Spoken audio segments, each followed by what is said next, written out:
شروع اللہ کی نام سے جو بڑا مہربان نہایت رحم والا ہے۔ سبا عرب کا ایک قبیلہ ہے جو اپنے مورث اعلیٰ سبا بن یشجب بن عرب بن قحطان کے نام سے مشہور ہے۔ اس قوم کی بستی یمن میں شہر صنعا سے 6 میل کی دوری پر واقع تھی۔ اس آبادی کی آب و ہوا اور زمین اتنی صاف اور اس قدر لطیف و پاکیزہ تھی کہ اس میں مچھر نہ مکھی نہ پسو نہ کھٹمل نہ سانپ نہ بچھو۔ موسم نہایت معتدل، نہ گرمی نہ سردی۔ یہاں کے باغات میں کثیر پھل آتے تھے کہ جب کوئی شخص سر پر ٹوکرا لیے گزرتا تو بغیر ہاتھ لگائے قسم قسم کے پھلوں سے اس کا ٹوکرا بھر جاتا تھا۔ غرض یہ قوم بڑی فارغ البالی اور خوشحالی میں امن و سکون اور آرام و چین سے زندگی بسر کرتی تھی، مگر نعمتوں کی کثرت اور خوشحالی نے اس قوم کو سرکش بنا دیا تھا۔ اللہ تعالیٰ نے اس قوم کی ہدایت کے لیے یک کے بعد دیگرے 13 نبیوں کو بھیجا جو اس قوم کو خدا کی نعمتیں۔ انطاکیہ ملک شام کا ایک بہترین شہر تھا جن کی فصیلیں سنگین دیواروں سے بنی ہوئی تھیں اور پورا شہر 5 پہاڑوں سے گھرا ہوا تھا، اور شہر کی آبادی کا رقبہ 12 میل تک پھیلا ہوا تھا۔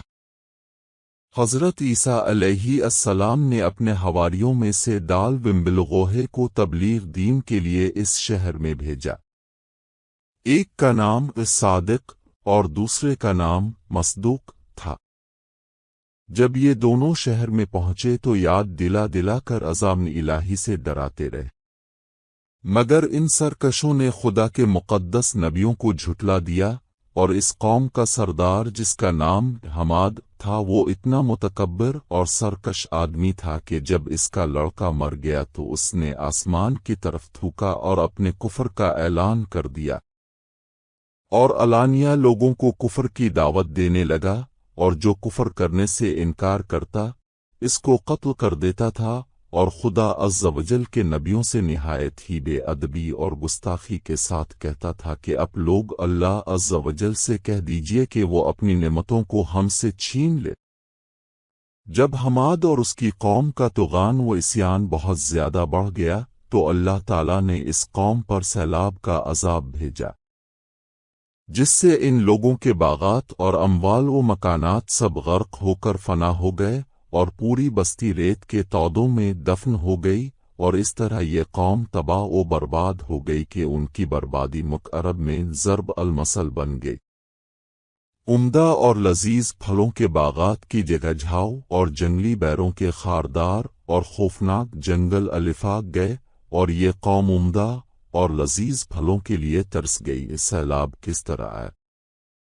قوم سبا کی بستی کے کنارے پہاڑوں کے دامن میں بند باندھ کر ملکہ بلقیس نے 3 بڑے بڑے تالاب نیچے اوپر بنا دیے تھے۔ ایک چوہے نے خدا عز و جل کے حکم سے بند کی دیوار میں سوراخ کر دیا، اور وہ بڑھتے بڑھتے بہت بڑا شگاف بن گیا، یہاں تک کہ بند کی دیوار ٹوٹ گئی اور ناگہاں زوردار سیلاب آ گیا۔ بستی والے اس سوراخ اور شگاف سے غافل تھے اور اپنے گھروں میں چین کی بانسری بجا رہے تھے کہ اچانک سیلاب کے دھاروں نے ان کی بستی کو غارت کر ڈالا، اور ہر طرف بربادی اور ویرانی کا دور دورہ ہو گیا۔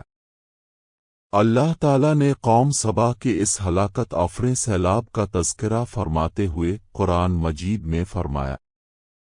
ترجمہ: بے شک سبا کے لیے ان کی آبادی میں نشانی تھی 2 باغ دینے، اور بائیں اپنے رب کا رزق کھاؤ اور اس کا شکر ادا کرو، پاکیزہ شہر اور بخشنے والا رب۔ تو انہوں نے منہ پھیرا تو ہم نے ان پر زور کا اہلا سیلاب بھیجا، اور ان کے باغوں کے عوض 2 باغ انہیں بدل دیے جن میں بکتا بدمزہ میوہ اور جھاؤ اور کچھ تھوڑی سی بیریاں۔ ہم نے انہیں یہ بدلہ دیا ان کی ناشکری کی سزا، اور ہم کسے سزا دیتے ہیں؟ اسی کو جو ناشکرا ہے۔